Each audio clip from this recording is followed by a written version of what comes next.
The key to really growing a brand is being seen. Whether you're pitching to podcasts, sharing your story online, or trying to land media coverage, this conversation is a whole masterclass in personal brand and the new rules of media visibility. That's why I had to bring on today's guest, Cassie Gill. Cassie is a powerhouse luxury lifestyle journalist, celebrity producer, and strategic content consultant who's worked across red carpets, major publications, and luxury brands. So we're going to go behind the scenes on what actually makes a pitch stand out and the power of storytelling in building a brand that lasts. Let's get into it.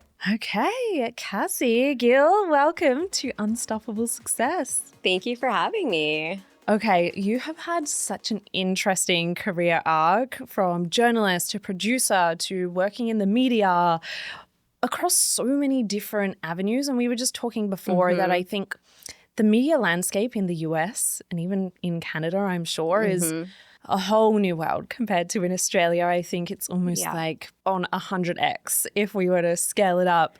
Yeah. So can you give us a brief overview of a little bit of your career journey, how you got into this line of work and where you're at now? For sure. I would start by saying I was really very much the child that was fascinated by popular culture. So I was one of those 90s kids that totally grew up in front of the TV. I know that sounds really bad. So it's not, though, because it gave me obviously the passion and the interest that I have for entertainment and lifestyle now. So I basically, when I was in university, I knew that I wanted to get into the entertainment media space, but I wasn't really sure how to do it. And I feel like the model that I followed was Lauren Conrad on the Hills. And it was like very much that intern queen era, if you remember that. So when I was in university, I was really focused on doing as many different internships as I could. And I think it made me quite well-rounded and diverse because I did one at a PR agency. So I got to intern during the 2010 Winter Olympics. I did one at a soap opera. So I was at CBS on Bold and the Beautiful for a year. I know that's a really popular show in Australia, actually. I also interned at a fashion magazine, a print one in Canada called Fashion Magazine. And then later on ended up at CTV and helped relaunch the morning show as an intern, where I later went on to work as a senior producer. So it was really through the internships and relationships and networking that I think that I was able to forge a path and break away into the industry while I was still in college and university. So I'm really grateful for all of those opportunities. But I mean, the number one tip I can give people is really just, network as much as you can and stay in touch with people as much as you can. Okay. I want to dive into networking a little bit because whether you're in media, whether you're in business, I think you need to know people, or you at least need to know who are the people I need to know. But before we dive into that, what are you doing now and how's your career evolved? Yeah, so most recently in a full-time capacity, I was a senior editor at Hollywood Life. I ended up leaving that role about a year and a half ago now. Time flies. I can't believe it's been that long. So I've been pretty actively freelancing for a variety of publications in the US and Canada. And it's interesting because I've always loved to travel and I've always loved the luxury travel space, but I've been able to really pivot and focus on the travel writing in the last while. That's not to say I still haven't been doing lots of fashion, beauty, entertainment as well, but I feel like certainly the travel has been the focal point. And outside of my time in media, I've been doing a really interesting consulting gig for the last couple of years on a video game. So it's called Hollywood Crush. I oversee all of the fashion and beauty in this game. So what's funny about this gig is they're in Shanghai. So I've actually never met them in person, but I give a lot of the visual direction for how our characters look and how they interact in the game in terms of the storyline. Oh, that's so fun. So it's really fun. So it's an interesting piece of the puzzle that I think has also given me a lot of creative freedom to be able to take on the freelance projects I want to do, because the video game has been a really good, like, sort of consistent consulting gig. Okay. So what does it look like? Are you writing articles? Like, how does that work? So it can work in all different ways. So sometimes I will come up with a story idea, one that I've been wanting to do for a while that I'm just really passionate about. And as Aussies, you may relate, is I want to know what's going on right now with hotels and bad coffee. Why are you staying in 5-star hotels that cost over $1,000 a night and they're charging $10 for your cappuccino or a latte, and it's one of the worst ones you're ever going to have? Oh my gosh. So this is just something by experience that I've noticed in not even several countries, several continents at this point. So today I sat down and I was like, you know what, I'm going to pitch this out to a few outlets that I think it would be a good fit for. So sometimes I cold email. I don't always recommend that because it is difficult to get a response if you don't know somebody. But if the pitch is strong enough, obviously they'll likely reply. Yeah. Or I'll go through editors that I know. So that's one way that I will place a story. And then they pay you for the story? Yeah, usually. And different outlets will have different rates. I mean, there's very rare examples like where, say, if you've gone on a really lavish trip and you just, need to place the story, maybe an editor will make an exception for you. And I have definitely done that, a couple times. But other times editors will come to me and say, hey, we need someone to write X. Is this something that you can do? Like, 10 best pairs of jeans for the fall, something like timely, or back to school is coming up. So I'm sure I'll get a couple asked to do roundups of back to school shopping items. So that's sort of how it works on the freelance end is either, you're pitching editors and coming up with ideas, or you're reaching out to them to ask what they need, or they'll come to you and say, hey, this is something that we're looking for. Yeah. Okay, before we get into more of the juicy details on how to pitch and how to land and how to grow your personal brand, I just need to know, for my own curiosity, what does a producer do?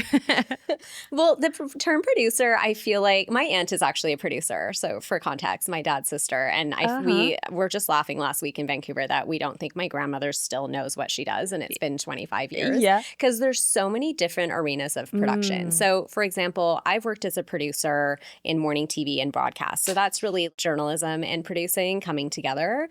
But that's very different than what my aunt does actually in the film and television industry, where she's working on sets and actors and actually making sure that a filmed scripted production or a reality show is on schedule. Yeah. So for me as a producer at CTV, I was booking guests. So similar to what you would be doing on this podcast, finding cool people who are experts in various fields, coming up with segment ideas for them, or sometimes they would pitch me. Yeah. So cooking was a big deal on my morning show. We would have chefs every day at 8:40 from all different local Canadian restaurants and Vancouver restaurants, but also globally known chefs like Michael Mina came on our show and did a cooking segment. He's a very popular guy in Vegas.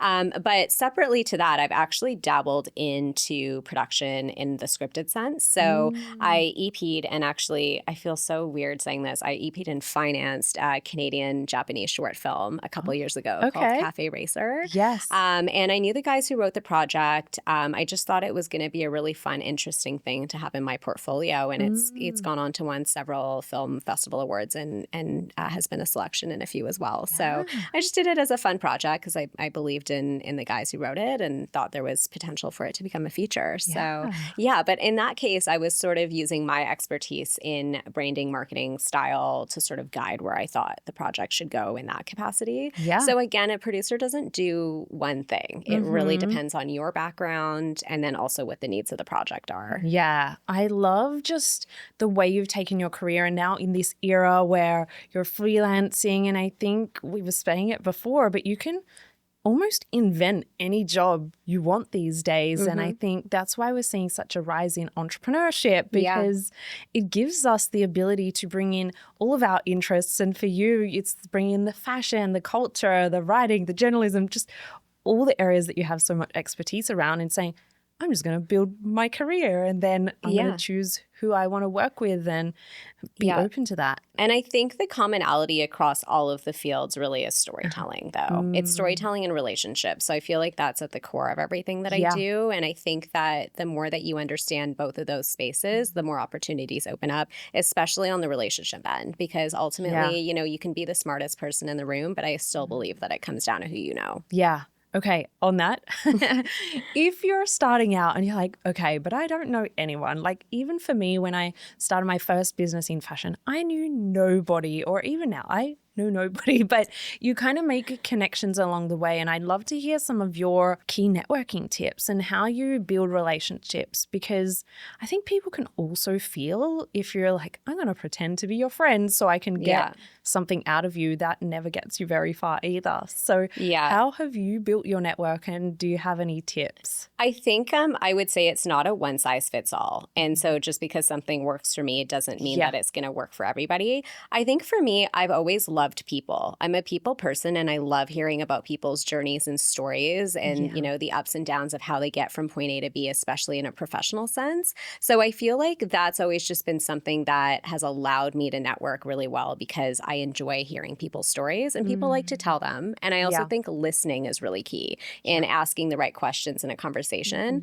And just genuinely, I know this is the most overused phrase, but being authentic, I think that people can really sense if you're trying to make a connection with someone because you're a quote unquote social climber, you're, trying to make a connection for the wrong reasons. Yeah. So sometimes also in a situation where, I notice someone's being approached a lot or like is being bombarded with the same ask, I don't want to be another person in the lineup. It kind of feels like lining up for a nightclub. Like that's just not for me. So I feel like sometimes I'll wait and approach someone in a more organic way when it makes sense. I think timing is really everything.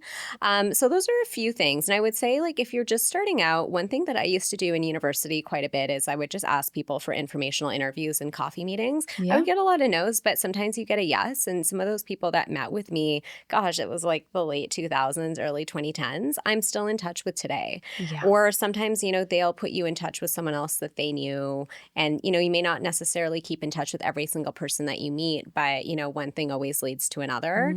I think also just going out to industry events and being social, you truly never know who you're going to meet anywhere. And I mean, I will tell you a very quick story. When I was in Toronto for the first time from Vancouver, I was 19 and I was on the TTC, which is their subway, and I had no idea how to get to Bloor Street. So the only goal I had for this day is I was trying to find the Holt Renfrew flagship. It's the big luxury designer department store in Canada. There was one other woman on the train who had a map out. So I was kind of like, okay, she's kind of seems like she doesn't know where she's going.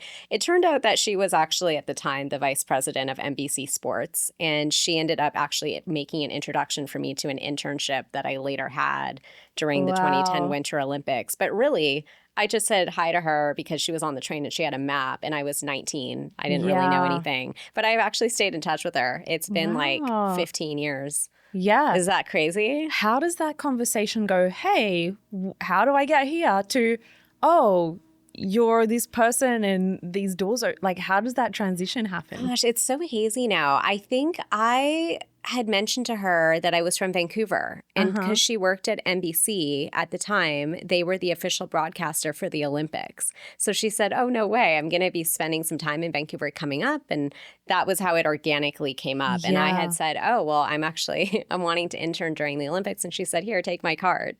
So, and then, we went on our way. And back then it was all about email. Like we didn't even have, iMessage yet. So this is like, I'm not kidding, like 2009. Wow. It's crazy. So that was, again, though, just an organic moment where like I was trying to help someone with directions because I also didn't know where I was going. And it turned out we were actually getting off at the same stop. So what a great tale. The key that I take from that is it's first about human connection. And then secondly, it's about communicating your desires or your goals and putting it out there, because ultimately, if you didn't share that you were interested in an internship, or if you didn't share even anything about yourself, then she wouldn't have thought to connect you with somebody else and the doors wouldn't have happened that way. So I think it's so underrated, whether it's putting your goals out on social media or just sharing it in a conversation and being open and honest about that. Yeah, absolutely. And I think, again, just making sure everything's organic. I feel like that's something that gets missed a lot these days. But genuine human connection, listening, asking questions, showing interest, I think are really the building blocks for me.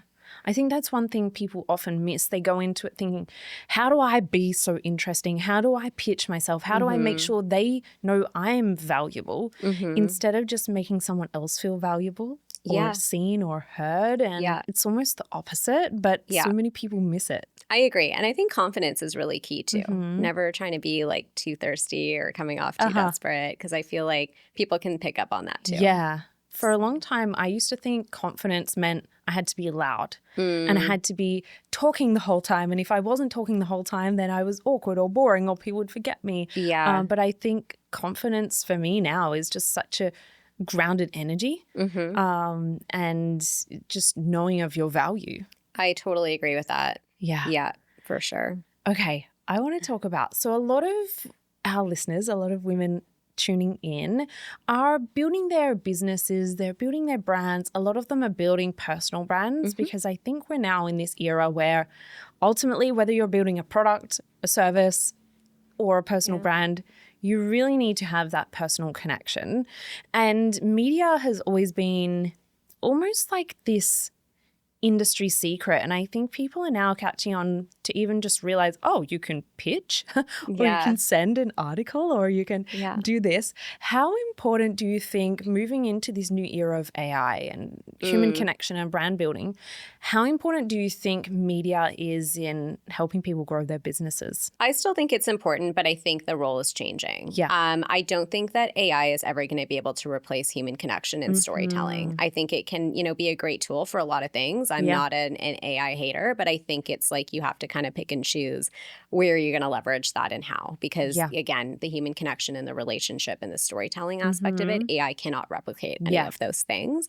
I think that still media does provide a certain amount of legitimacy. If you're especially a new brand and you're trying to get out there and tell your story, I think, the social media and the content creator stuff is still also very important. Because I also know too, when I'm looking into something, one of the first places I go is TikTok, right? I'm not going to say that that's not what I do, especially if I'm like going to Paris and I'm trying to figure out what are the cool new cafes or, something like that, or I want a review of a new sunscreen I'm looking at. But I still think, for trusted media brands, I think there still is a place for journalists, especially when it comes to things like product reviews and travel guides. So I think it's a balance of the two. And I think for people, who are starting brands that want to get out there in the mainstream press, it really is about picking the right publicist at the end of the day. I think that's so key because ultimately the publicist can really help drive storytelling for your brand, and they'll also hold the relationships with the media that are key where, are probably the outlets that you want to get in. Yeah, it's almost like having a friend do the introduction for you that I think money can't buy. I totally agree. Because there's a lot of noise out there. I feel like I get so many, pitches for new things all the time. And it's like, if it's something that's coming from someone that I know is a trusted rep that I've worked with before, I'm probably going to look at it again unless it's a brand that's already been building a lot of buzz. But, I will say, as a journalist, telling entrepreneur stories has been one of my favorite things that I've done. So I actually had a entrepreneur-focused column on Canadian outlet Daily Hive where I would focus on just cool Canadian brands that I really liked. And I actually didn't want to take any pitches for this column. It really was just about companies and brands that I loved. So a couple examples are Ilia Beauty. They're founders from Vancouver, as am I. And so, there's obviously like a Canadian kinship there. One of my favorite interviews I ever did was with JJ Walsh, who founded Formula Fig. They have a few locations here in LA, and she's British, but started her company in Vancouver. So it really was just about finding those really cool brands that are from my city or from my country and telling those stories. So I think there's a lot of power in those entrepreneur profiles and hearing from people or how people get from idea to fruition because it's so different for everybody. So for entrepreneurs out there who are looking to get coverage, I wouldn't get discouraged if they're not getting placements right away. It's just about finding the right writer who wants to tell the story as well. Okay. What do you feel like most brands get wrong when they're pitching? I think that they overuse a lot of the same words. So I feel like people like to say that they're disruptive in some way or, changing the game in another. So I feel like just kind of getting away from this almost like cheesy, stereotypical entrepreneur it's like, story. What does that actually mean? Exactly. At the end of the day. It's just kind of a lot of word jargon. So I mean, again, it's not one size fits all, but if you're a product, I think if you have the budget, sending the product to people so they can actually try and have a tangible experience with it. I can't tell you how many products as someone who, I'm not even actively someone who covers beauty all the time, but I can't tell you how many products that I've been gifted that I ended up writing about later on. I actually just wrote about a Stila eyeshadow that I've had for 7 years for the National Post, which is a national Canadian paper the other day, because I have gotten compliments on it every single time I've worn this. It's the Glitter and Glow eyeshadow for anyone out there who's ever tried it. It's one of the best glitter eyeshadows on the market. But it was gifted to me like 7 years ago. I don't think I should still be using this product. It's probably expired. But But I was doing I'm guilty of that too. Right? I was doing a piece about concert essentials from when I went to Beyonce in London with Marriott. Yeah. And I thought, you know what? I wear that eyeshadow. I'm just going to mention it. Yeah. It's old, but So again, trying a product, you never know where that's going to lead, especially if a writer loves something and they want to organically include it like I just did. So I think that's something. And again, going back to just having the right rep who has the relationships with the places that you want to get into. Yeah. Right. Is that something that you work with brands on, being the rep? It hasn't been something I've done actively as I've interned in PR, but I prefer to stay on the media side of things. Yeah. But that's not to say I haven't consulted and made a lot of introductions. So I feel like one thing that I've done a lot in recent years is when Canadian brands are looking for, US agencies, I sort of will help facilitate those introductions. Yeah. Just because I know those brands from home and I know the people in-house and I also know the agencies here. So I don't know what you would call that, but some sort of synchronicity between the Canadian market and looking for their U.S. agencies or vice versa. I've had people in LA and New York reach out to me because they're looking to do press events in Vancouver and Toronto, and they, either won't know who to invite or they don't know what venues to use. So I've definitely given some guidance on that in the past too. Yeah, I love that. Okay, now we live in this era of, I guess, hype. In a sense, and things can blow up overnight. And I think it's almost this bandwagon effect. Once we see everyone talking about something, whether it's a celebrity, whether it's a brand, whether it's a personal brand, everyone starts to take notice. And I recently saw the Ritz-Carlton cruise that they did, and everyone I followed was suddenly on this boat, and I was like, what is going on? The first one I saw, I kind of was like, they're on a nice holiday. The second one, I was like, why are they on a boat with them? And then at the third one, I was like, something is going on here. And then I started digging in because I was like, I need to know what is happening here. But how have you seen the role of, I guess, building hype or creating this mass viral without necessarily going viral on social media? Yeah. How have you seen this impact brands, whether it's a celebrity? Do you have any examples that you have been so fascinated with how they've leveraged the media? I mean, I think Road Beauty is a great example right now. I mean, the Hailey effect is something that I feel like a lot of others, not just celebrity brands, but brands in general are looking to. And I think obviously the e.l.f. acquisition made a lot of headlines with the $1 billion number for a reason. However, I will say, I do think Road has a really strong point of view. I do think from the products I've tried that they are good. I mean, people have varied opinions about celebrity brands in general, but it's like, I can't knock the products. Everything that I've tried has been great. So I can see, the valuation was kind of crazy, but obviously, I don't think e.l.f. would have made that investment if they didn't think that it was worthwhile over, a 5 to 10 year plus period of time. And I think the brand will continue to grow and evolve with Hailey as she gets into different stages of her life. But, you just gave a great example with the Ritz-Carlton thing, right? I mean, this is a well-known luxury hotel brand. They're part of the Marriott portfolio, and this is their first foray into the boat realm or the cruise realm, which, I think when you say cruise ship, sometimes you don't necessarily think luxury, right? Like you kind of think Carnival, Princess, and these are very family-focused vacations. There's absolutely nothing wrong with that. That is, there's a huge demographic for that. But I think what Ritz-Carlton is doing is they're kind of coming into the realm and they're rewriting the book a little bit. So they've been working on it for a while. I mean, obviously, as someone who covers travel, I've been seeing these press releases for the Ritz-Carlton yachts for the last year or so. Okay. But I think that what they did recently with these press trips and these talent-focused trips, I mean, Martha Stewart was on the yacht. For crying out loud. I mean, she looked great. But I think it's really kind of getting the word out there about what they're doing and what they're offering and how it's different. So, I mean, I don't know. I haven't been on the boat yet myself, so I can't necessarily speak to the experience. But from everything I've seen, there's definitely selling it to me. So, maybe I'll have to add that to my press trip list. If people are trying to build their personal brand, how can they use these, I guess, examples or these theories to really blow up their business? Because again, I think it is that bandwagon effect. Totally. I mean, you can hustle and work, and there's so many businesses out there that have great products or great services. And especially as a personal brand, how can they get that Hailey Bieber effect without having to be Hailey Bieber? Absolutely. I mean, honestly, sometimes it just comes down to one right content creator or one right media hit.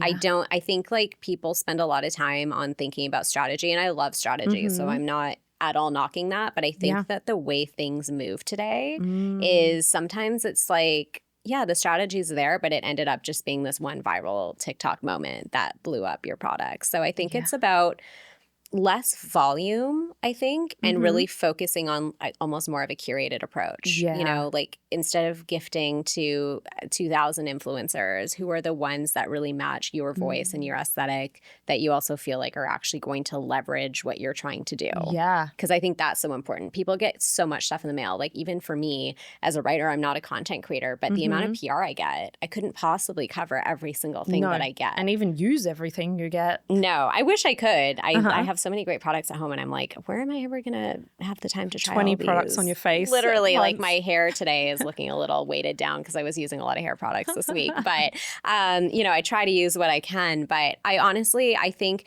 you know, a great example this week is this Coldplay couple situation. I mean, there's Etsy sellers that have been turning out T-shirts in under 24 hours referencing this cheating scandal. People are calling it the Scandival for people that don't know how to attach PDFs to emails. Oh my gosh. I don't disagree. But I mean, I think that is where the internet is going. And I think in a similar way is also where product is going, because you just don't know how quick something can blow up and it's overnight. So no, it's so interesting. How do people know which media outlet? Like if they're not necessarily a product-based business, if they're more a service or a personal brand, how would they know which media outlet to target? And then I'm also guessing there's an element of, you know, okay, great, you're in Forbes, but if the message doesn't resonate, it's not necessarily going to have the ripple effect. So how can people, one, identify, and then two, how do they make sure that the message is actually going to land? Oh, for sure. That's a great question. I think it also ultimately depends on your goals. So I feel like you really need to look at, you know, how media outlets cover things and then find synergy with what you're trying to do. For example, if you're an entrepreneur and you're really focused on telling your entrepreneur story, that may not move the needle on your product, and therefore Forbes may be a great fit for you. But I think if you're really trying to target people that are shopping and buying product, you've got to look at, you know, what are the outlets that make sense for the demographic you're trying to reach and the demographic of the outlet itself. And I think that's something that people overlook so frequently is they just start blindly emailing everybody. And it's like, okay, if this is a product that's way more Gen Z focused, then maybe Teen Vogue is a great fit for that versus Vogue, something like that. So I think also just taking a look online and seeing, you know, where people have engagement and making sure, again, that there's synergy there. Another example I would say, too, is I think what Glamour magazine is doing online is really cool. I think they've really hit that sweet spot of pop culture and fashion, and they're really looking at, you know, what are people actually buying and what are the brands that are really resonating with our readers. So they're not an outlet that's really going to cover things like Women's Wear Daily or Business of Fashion, where, you know, those brands are going to be much more focused on like the insidery angle of things and entrepreneur stories. So, you know, again, it's not one size fits all. So it's really just about doing your research. And again, just like making your pitch catchy. I think, you know, certain words in an email, an editor is going to open that email quicker. So again, like you really are competing with a lot of eyeballs on inboxes these days. There's a lot of pitching going on. So, you know, if you have the budget for any of those three things, I would highly recommend. But again, like if you're from, you know, whether it's a small town or a city, also just looking locally at the media that's around. I mean, a lot of Vancouver-based companies, and this is just top of mind for me because that's where I'm from, they'll start with the local media in their city and then build buzz that way, and then eventually start to look for coverage in the bigger New York and LA-based outlets, right? So I don't think there's anything wrong with also starting in your backyard. And also those people are probably going to be more willing to tell your story or feature your product because people love to support local. I mean, I know I do. So I'm very, you know, I'm actually wearing Aritzia today. This is a Vancouver born and raised brand that I'm, you know, I'm very proud of because they've done so well in the US, but also being from Vancouver myself, it's a company that if they pitch me, I'm probably going to open that email first in the morning because I want to see what they're doing or what they're, you know, what they're inquiring about. No, it's so true. And just finding that personal connection. When people pitch me to be on the podcast, if it's written by AI, it's getting an instant delete.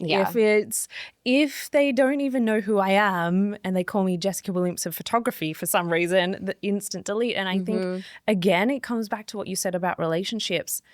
People are so stuck on, I must blast 1,000 no. emails out. Let me spread myself so thin. But if you can be intentional about finding those personal connection points, Totally. but then also thinking about what would make it valuable for whether it's a podcast, whether it's the media, whether it's an influencer, what's actually valuable to them. Yeah. And leading with those two things, I think you said it so well. So Yeah. I just think you can't undermine relationships. And every intern I've ever had, I've always given the piece of advice that I think the most valuable currencies are time, because it's finite. So that's just something you're never going to get more of. Yeah. Health, for obvious reasons. And I think a lot of people place money as the third. And I would say I think it's certainly relationships, and you know, money is a distant fourth, because I think money comes and goes, but relationships are forever. Yeah. So Well, one last question before we finish up. What does being unstoppable mean to you? I think being unstoppable means to me having tenacity. And I think being able to continue to get back up and push through even when you're told no. I mean, I've been told no so many times. You know, actually, in fact, I got offered my dream job at People magazine 4 years ago now. And I was actually hired and unhired very quickly just because I was Canadian. So we had a bit of a work visa situation at that time. And it was very upsetting because my grandparents had called everyone their mother and their dog to let them know I was going to be a senior editor at People magazine. And then it was like I was hired on a Friday and I think it was taken away on a Monday. So, but that didn't stop me from keeping a relationship with the People magazine team. I ended up actually recommending quite a few of my colleagues over there, and they several of them ended up at People magazine from Hollywood Life in various capacities over the years. Some are still there, some have moved on because it's been a few years now. And I feel like through that interview experience, you know, I just don't think that job was meant to be, but I actually met some great people at the publication I'm still in touch with. So, you know, that's a great example of tenacity, because I feel like I could have just been so upset that it didn't work out and cut ties. But ultimately, you know, I'm so grateful for everyone I met through the experience and other opportunities that have come my way from that publication, actually. So, so I think, you know, you always just have to keep going. I mean, you're always going to get doors slammed in your face. You're going to get no responses. You're going to get no's. How do you keep that perseverance mindset? Like, because I think some people get so discouraged, or they create a narrative of I'm not good enough, or, you know, feeling that sense of failure. How do you continue to show up? I think for me, I love what I do, and I love the relationship aspect of my industry. So, you know, I just think like that really is what keeps me going. I love that aspect. And I think, you know, I want to be in the space because of the relationship angle and a lot of the time that I've invested in the network as well. So I think honestly, for me, it's just an obsessive passion and a drive for storytelling, for pop culture, and for everything that I cover. And I think like, you know, again, I'm told no. I was just told no about something yesterday. So it's like, you know, you just have to keep going. It can be discouraging, but for me, it's really just, it's the love and the passion for what I do that keeps me going. And I think, you know, it's different for everybody, but I feel like hopefully someone can relate to that out there. No, I think if you know your why, it's almost like dissipates any negative feeling, any disappointment, because you know your why is relationships and the joy of what you get to do. And it's knowing that the opportunities are going to keep coming. It's oftentimes when we're doing things out of ego or misalignment or chasing something that we think we want, that then the inner voice is going to be so loud around you're not capable, this is not for you, and create those beliefs that we're not capable of achieving certain things. So knowing your why, I think so too. Powerful. And for me as well, I love helping other people. I love helping to push other people through the door and connecting other people with opportunities. So a large driver of my own success has also been being a connector and helping my other friends reach their career goals and find opportunities. Or sometimes I think of opportunities for people that they didn't think of, and it ends up working out. So I think that ultimately, I would hope is going to be my greatest legacy in the media, is actually all of the success that I've helped with my friends versus just myself. So that's one of the things that keeps me going. One thing I always say is people think their goals are for themselves. They kind of set goals, I want to achieve this. But I think we almost have this responsibility to set our biggest dreams and our biggest goals in motion, because like you said, if the opportunity wasn't for you, if you never set that goal, you couldn't have then shared it with your friends or even just inspired someone else to say, wow, amazing. Like, I'm so inspired by you building this career or going after what you want. So I think, setting these goals and remaining persevering and showing up despite the challenges is really our duty to everyone watching on. Yeah. And I think success is better enjoyed together. Mm-hmm.